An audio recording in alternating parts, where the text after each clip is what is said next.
Hello everyone, welcome to the first video for our Play by Me email Sport Kings campaign. This video is going to be the random events phase for turn one. I've got all the players have sent me their setup moves, initial setup, which as you'll note is not placed out on the board because you won't know what everyone's setup is until after you have submitted your turn one. So here's the map. Everybody has the printout of the map are available. Uh, I got it printed out on a big 6 foot by 4 foot poster. Uh, Fortunately, it's on the floor right now instead of a table. I'm kind of cramped for space at the moment. I'm doing this on my phone. Future videos I'm hoping will be done via live stream over the internet, over YouTube. I am in the process of re-procuring a webcam because mine went missing after I moved houses, quite unfortunately. So you'll have to excuse the shakiness of the camera as I am holding it by hand at the moment because it's on my phone. So I don't have the luxury of uh, being able to attach it to a tripod, which once I get my webcam, I will be able to. So just a quick overview. Again, just a review for those. You all have the map available in the file section of our Discord channel. This is the European theater. The top right corner indicates the naval sea zone movement and which territories are adjacent to those sea zones. Um, I don't recall. It gives an explanation of which ones. I believe the underlined territories, there'll be some territories that are underlined. Those territories cannot be invaded via naval amphibious invasion. Here will be the VP and production track, basically keeping track of how many victory points or production points each country has. Um, Little port bubbles are for territories that touch multiple sea zones, so that way a country can designate when they're building uh, fleets, they can designate which sea zone the fleet is being built into. Otherwise, if any territory that's touching a sea zone is able to build fleets, they just don't have a port bubble because there's only one sea zone that I can go to. So uh, then you have the kind of the New World, North America, Caribbean area, um, and then down below that will be the Indian subcontinent theater, and then the subset for Manila and the Philippine Sea. So that's kind of the general overview. I think that should be up, and then the turn track. Um, so for the moment, I think we'll just keep going until the game ends or until everybody peters out. Part of this is also to test the rules to make sure it's playable, see what kind of tweaks there are. Um, but other than that, I think that should be a broad overview explanation of the map. If you have any questions, please do not hesitate to ask me, and I'll be sure to answer your questions as soon as possible. So with that, I'm going to go ahead and spin around here to where we play the game Dice and Notebooks. And first things first, and again, I do apologize ahead of time for the shakiness of the cam in that event. I'm going to be rolling with one hand and uh, uh, holding the camera with the other. So the camera might drift. So I do apologize for that ahead of time. Okay, so here we are. It's going to be turn one. This is the random events for the turn one of the game. First thing we need to do is determine uh, random events for the territories. And we start off by rolling a d6.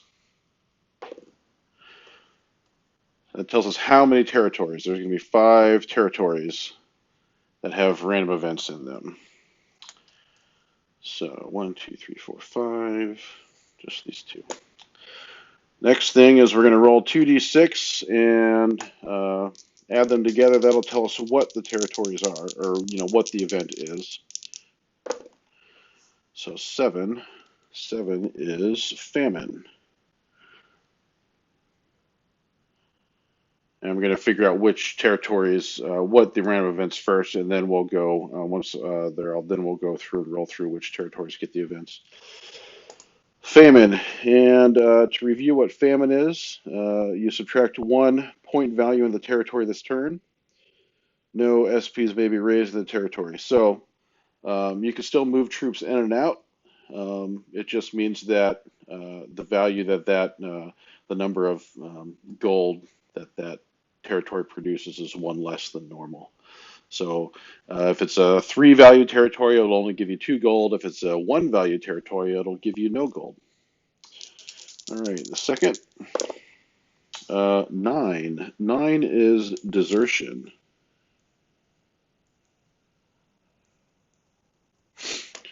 So desertion, what desertion is you subtract 1 SP from the occupying force, unless it happens to be in a capital territory. No SPs may be raised in the territory this turn. If for some reason that territory ends up with 0 SPs, that territory becomes a neutral country or a neutral zone, and the faction that's controlling it loses control of it. If this is picked for a neutral territory or a neutral zone already, what that will do is it'll lower the value of that zone if you wanted to move into it to try to capture it. So, and that's where the non-player battle die roll stuff comes into effect. Okay, number 3, 6. 6 is unrest. All right, unrest is production values are halved in the territory, rounded down. No SPs may be raised in the territory this turn. So again, it's sort of like famine in the sense that the production values of the territory are reduced, except in this case, instead of just a straight -1, the production values are halved. 9 again, desertion. So we'll see who's getting whose countries are running or whose soldiers are running away. And 2 is a non-event. As the current list currently stands, if you get a double 2 or double 1s or double 6s, it's no effect. So we end up having 4 only. So our next course of action is to figure out which territories get affected, and here's the list of territories. Then also, if you go to the file section of the Discord channel, it also has the territorial codes for each territory, and that also gives the production value of each territory as well as the random event number. So, who is going to have famine? That is 10. Who is number 10? Number 10 is the Marathas.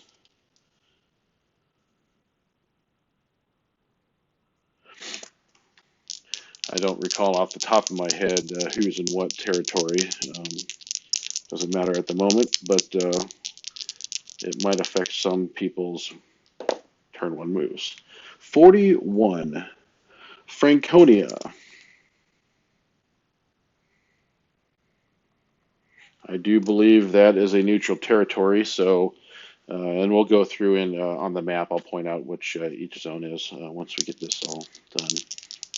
Unrest, 25, Tuscany.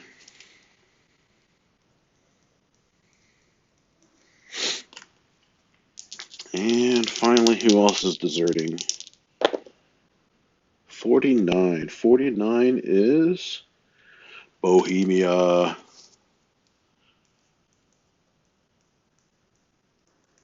right, let's zip around, take a look at the map. All right. All right, I got my little laser pointer here. first things first is the Marathas. It's these guys right here in uh,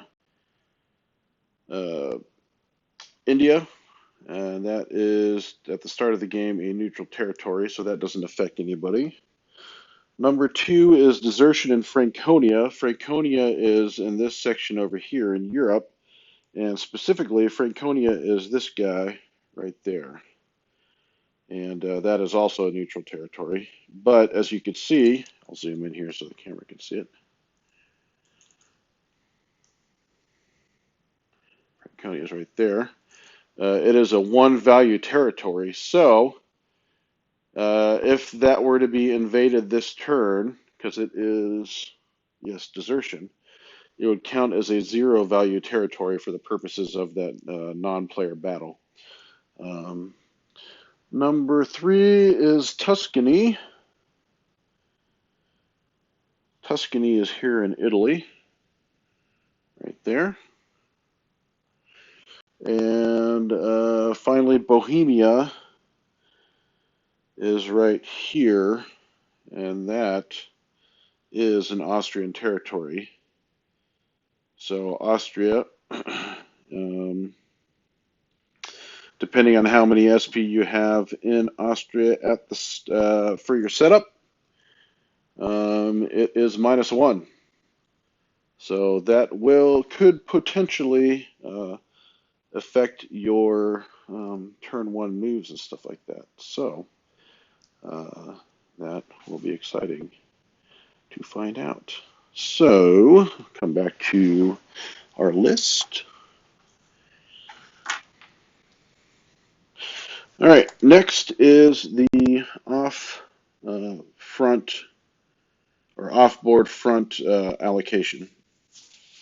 And the only country we have in this game right now that is off-board has an off-board front is Turkey. And we're making a die roll to determine how many gold pieces are removed from their disbursement, and it basically accounts for uh, uh, military and stuff that they have to do off board, because the Turkish territory is bigger than what the game board recognizes. So 3, and if we look over the chart, a roll of 3 means that 6 gold pieces, 6 GP subtracted. All right. Next is the Jacobite Rebellion. We're not specifically playing, the War of Austrian Secession or the 7 Years' War specifically, but kind of all throughout the century, the English had to deal with the Jacobites trying to usurp their power. So this kind of is a way to play into that. So what we're going to do is we're going to roll a d6, and if it equals a 1, the Jacobites rebel. So let's see what happens. Do the Jacobites rebel on turn 1? Oh, that was close. They almost rebelled on turn 1, but not quite. So no rebellion. All right. Next is the tropical disease, and this is dealing with the Caribbean territories, sea zones, and the South Pacific and the Philippines, etc. Basically, what that means is we're going to roll for each zone, and I've got a whole bunch of d6 here, so we're gonna roll them as a pool.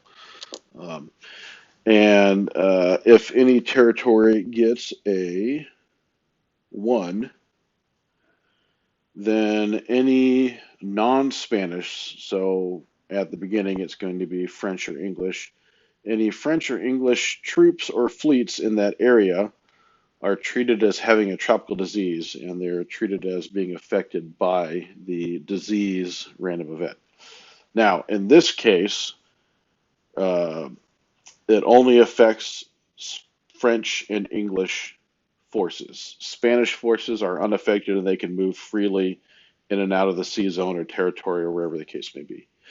So I have kind of wrote down what each one, which die represents each territory. These bottom, didn't have enough dice for the number of areas. So starting with Santo Domingo South, I'm reusing dice. So basically, I'm gonna initially roll for the top 8 or 9. Excuse me, roll for the top 9, and any ones means that area is afflicted by tropical disease.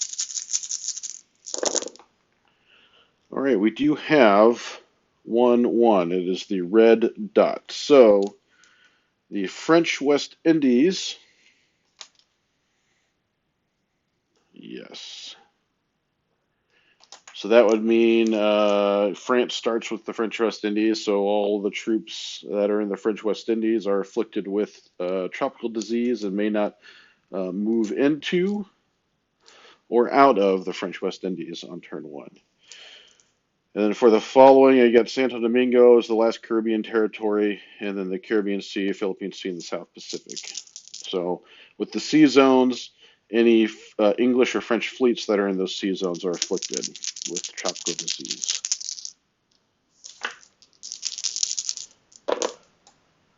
That's a cocked die. So no, those are all clean. So we're just rolling for the Caribbean Sea. 6. Nope, they're fine. So the only one that's affected is the French West Indies. And again, just to look at the map, French West Indies are those guys right there. And then finally is the Spanish Treasure Fleet. The Spanish Treasure Fleet is a hidden roll for the Spanish player only to determine whether Cuba or Manila generates a Spanish Treasure Fleet. So I'm going to roll that off camera and message the Spanish player separately to determine, to let them know whether or not they have a Spanish Treasure Fleet. And then England or France, there is a potential if they're in the sea zone that they could discover the presence of the Spanish treasure fleet and possibly intercept it. So for now, this is the end of the random events for turn 1. And again, I apologize for the shakiness of the camera. Future videos, I'm going to do my hardest to make sure that I have all the proper stuff to make a nice, clean, and clear video for everybody. So all that being said, I will message everybody on Discord when to submit turn 1. I think some players have submitted turn 1 already. But in light of random events, if you all want to make adjustments, you're more than welcome to make adjustments until the due date, which I need to look at the calendar and I'll make a recommendation then. I think tentatively, I would say let's tentatively shoot for this Friday as a due date for turn 1 turn submissions. But that's it. That's being said. Anybody who's watching this video who wants to get involved in this internet campaign, it's played by email or more specifically played by Discord. We're doing all the communications via Discord. Go ahead and send me a message here on this video, and then I'll get in touch with you and we can coordinate and get you all signed up, ready to go. I do have another video that talks about as an introduction video about this campaign. You can also jump over to that video.